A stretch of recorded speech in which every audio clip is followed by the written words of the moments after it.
Hello दोस्तों, मैं Sanjeet once again आया हूँ आपके सामने अपने एक नए ब्लॉग के साथ। और आज के इस ब्लॉग का टॉपिक इंटरेस्टिंग है। मैं आज आपसे बात कर रहा हूँ सऊदी अरेबिया जेड्डा से।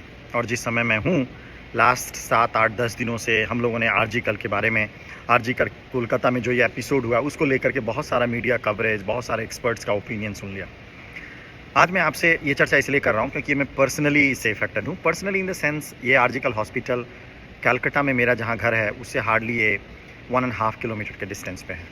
और बचपन में जब मुझे भी कुछ छोटी बातें होती थी तो मुझे याद है मेरे पापा वहाँ ला करके हमें इलाज करवाते थे, क्योंकि हमारे घर के नज़दीक का सबसे बड़ा अच्छा गवर्नमेंट हॉस्पिटल है और बहुत अच्छे डॉक्टर्स हैं। वो हमारा नेबरहुड का हॉस्पिटल है। इसके अलावा भी मेरे परिवार के कई सारे लोग उस हॉस्पिटल से जुड़े हैं, जिन्होंने वहाँ पढ़ाई की है जिन्होंने वहाँ का सारा सिस्टम देखा है और इस प्रोफेशन से काफ़ी जुड़े हुए हैं। तो मैं इस ब्लॉग के माध्यम से ये डिस्कशन करने नहीं आया हूँ कि असल में गुनाहगार at this point of time कौन है, किसने ये क्राइम किया, क्या ये क्राइम में सिर्फ संजय राही इन्वॉल्व थे या ये कई लोगों का काम था। आप जैसे सुन रहे हैं बहुत सारी बातें, वैसा मैं भी सुन रहा हूँ। आप जैसे बहुत सारे कॉन्स्पिरेसी थ्योरीज, बहुत सारे लोगों की बातें सुन रहे हैं through the media, through the YouTube channel. शायद मेरा भी वही सोर्स है। लेकिन इन सब के बीच में मैं एक जो प्राइम एक टॉपिक पे डिस्कस करना चाहता हूँ, जो मुझे लग रहा है कि इस टोटल स्टोरी का हर्ट है, main part, and that's main part in my understanding is Sandeep Ghosh. जी हाँ दोस्तों, संदीप घोष के बारे में आप लोगों ने सुना होगा। शायद आज के डेट में जब मैं आपसे बातें कर रहा हूँ, सीबीआई 2 लोगों को सबसे ज़्यादा इन्वेस्टिगेट कर रही है। उसमें नंबर 1 इज संजय घोष और दूसरा संजय रॉय, जो प्राइम एक्यूज माना जा रहा है, और दूसरा संदीप घोष जो कि एक्स प्रिंसिपल है उस आरजी कल हॉस्पिटल का। और ममता बनर्जी का या टीएमसी पार्टी का जो भी रिलेशनशिप देखा जा रहा है वो संदीप घोष के जरिए देखा जा रहा है। तो पहले हम ये जाने कि इस स्टोरी को भी देखना पड़ेगा कि जब आदमी का पावर और इन्फ्लुएंस अचानक सा स्क्रूटनी के अंडर आ जाता है तो ऐसे ही एक हॉरिफाइंग इंसिडेंट होते हैं। और हम थोड़ा संजय घोष के बारे में भी ये जानने की कोशिश करते हैं। आप संजय घोष को यदि देखोगे गौर से, उस बंदे को, तो आपको ऐसा देख करके ये लगेगा कि ये टिपिकल, उसके बॉडी लैंग्वेज, फेस से, कि ये बंदा कोई टिपिकल बदमाश, मवाली, एंटी सोशल टाइप का बंदा है। जब ये घटना हो रही थी और मैं अपने परिवार में ये बात किया था, तो मैंने सबसे पहले ये बात बोला था कि मुझे पता नहीं सारी इंसिडेंट के पीछे कौन है, किसने ये किया, बट इसमें सबसे प्राइम किरदार जिस बंदे का नज़र आ रहा है वो मुझे संदीप घोष नज़र आ रहा है। आप इन चीज़ों को थोड़ा सा गौर करो। एक बंदा जो लास्ट कई सालों से एक one of the very reputed government college का प्रिंसिपल बना हुआ है, उस पर बहुत सारे इल्ज़ाम हैं। इल्ज़ाम फिनेंशियल इरेगुलरिटीज़ का है। इस बीच में कई सारे अननेचुरल डेथ हुए उस हॉस्पिटल से। उस पार्टी का सबसे एक बड़ा लीडर,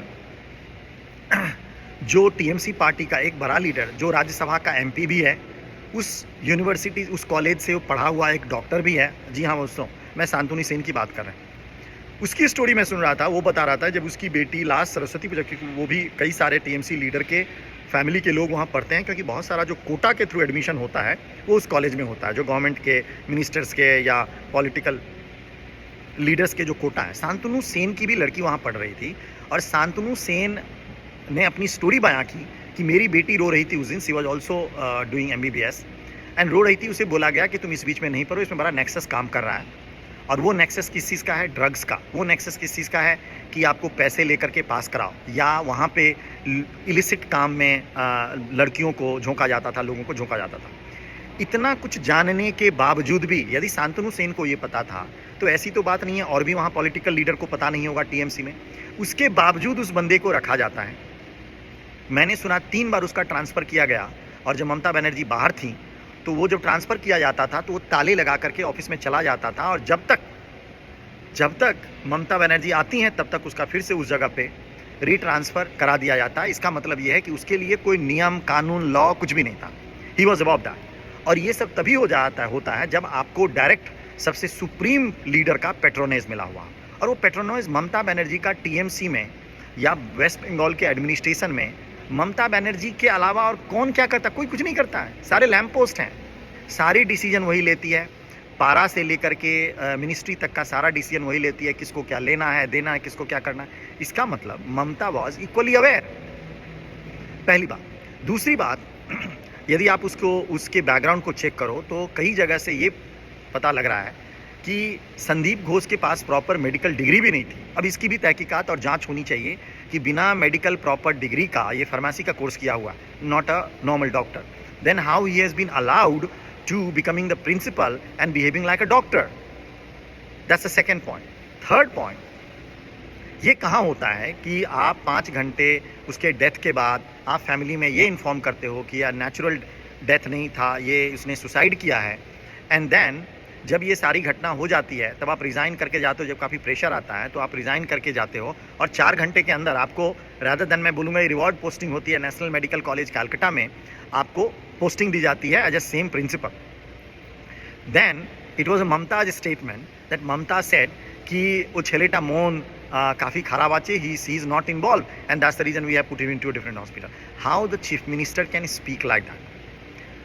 फोर्थ, आप इन सब सारी घटनाओं को यदि आप जोड़ते भी हो, उसके बाद ये देखो बहुत ही इंटरेस्टिंग, मैं कल आर्टिकल पढ़ रहा था, ममता बनर्जी जब उन्हें पता लगा कि सीबीआई इन्वेस्टिगेशन में पड़े हुए हैं और हो सकता है ये सारे तार जो है डायरेक्ट, हो सकता है मर्डर में ममता का नाम ना हो, लेकिन ये पॉसिबिलिटी है कि ये जो फिनेंशियल इरेगुलरिटीज़ का जो तार है, यदि सीबीआई वहाँ झांकती है और ये प्रूव हो जाता है ये टीएमसी और ममता के साथ संदीप घोष का रिलेशन था, तो definitely Mamata will be in trouble, Mamata will be come into investigation and that will be, she has to lose the chief minister post. So उससे बचने के लिए इसको पता नहीं किसने सातिर ये दिमाग दिया, उसके एडवाइज़र ने, उसने एक इन्वेस्टिगेशन पैनल बनाई है और उस पैनल में डीआईजी, आईजी रैंक के, कैन यू इमेजिन इट? ये एक फिनेंशियल इरेगुलरिटीज़ का जो क्लेम है वो भी आपने इतना दिन पहले क्यों नहीं किया? आप इसलिए नहीं किया क्योंकि आप चाहती हो अपने 4 गुर्गे को लगा करके ये इन्वेस्टिगेशन करके संदीप घोष को सीबीआई संदीप घोष को अरेस्ट करने से पहले संदीप घोष को अपने कंट्रोल में लाया जाए और उसको ये ट्रेनिंग दिया जाए कि आप कोई भी इंफॉर्मेशन सीबीआई को नहीं बोलोगे। That is the intention and the most important part is that कि ममता एंड उनके एडवाइज़र को ऐसा लगता होगा कि शायद लोगों को पता नहीं। अरे भाई साहब, हर लोगों को हर कुछ पता है। People has now watching you with a very, very minute lens. So whatever you do, you don't think that people are not watching you. They are watching you. So आप अब इस सब से जो मैं सारे स्टोरी आपको बता रहा हूँ उससे आप आइडिया आप लगा सकते हो कि ये किस तरह की बात है। ममता बनर्जी के बैकग्राउंड में जाओ तो ये ऐसी लेडी हैं जिसका उदय, जो ये चीफ मिनिस्टर बनी, वो भी इसी तरह के रेप के, मर्डर को एक्सप्लॉइट कर करके पब्लिक सिंपैथी जीत करके उसने उस जगह को पाई है। तो आपके साथ कोई दूसरा नहीं कर सकता है जिसमें आप डायरेक्ट इन्वॉल्व हो। आपने सीपीएम के साथ जो किया था उसमें CPM was not direct involve, only charge was that they were in the government and you pulled them because you thought that that's their problem, they couldn't control. But in this incident, if I am not mistaken, by only circumstantial evidence is saying that कहीं ना कहीं ये तार ममता के घर तक दस्तक दे रही है, या आप इधर घुमा के बोलो या जैसे भी बोलो। So somehow it's if it's not directly connected, it's remotely connected. So you cannot hide for a long period of time. And इस चीज़ को आप याद रखना। कई लोग बोल रहे हैं कि ये पॉलिटिकल अपॉर्चुनिटीज ऐसे ही तो होती है। यूपीए गवर्नमेंट कैसे गई? निर्भया हत्याकांड दिल्ली में हुआ और उसके बाद जो पब्लिक का एंगर बना, तो that was all work in a cumulative impact. Second, Mamata Banerjee जो खुद ही पावर में आई, वो भी तो इस तरह से ही आई, एक रेप के इंसिडेंट को ही उसने पब्लिक एंगर को मोबिलाइज किया। एंड हर चीज़ का एक टिपिंग पॉइंट होता है सर, टिपिंग पॉइंट है। और ममता बनर्जी के काम से, उसके इस तरीके से इग्नोरेंस से, और स्पेशली जो उसका कोर वुमेन वोटर है उसको इस तरीके से डिसरिस्पेक्ट करने से, अब्यूज़ करने से लोगों का गुस्सा तो बढ़ रहा है और नेचुरल बढ़ रहा है। और इस चीज़ को भी याद रखना पड़ेगा, यदि कोई गलत फहमी में है कि इससे ममता बनर्जी को लॉन्ग टर्म के लिए कोई इम्पैक्ट नहीं पड़ेगा, तो गलत है। मैं उनको कुछ डेटा दे देता हूँ। लोग तो बड़ी बड़ी फिगर देखते हैं ना इलेक्शन में।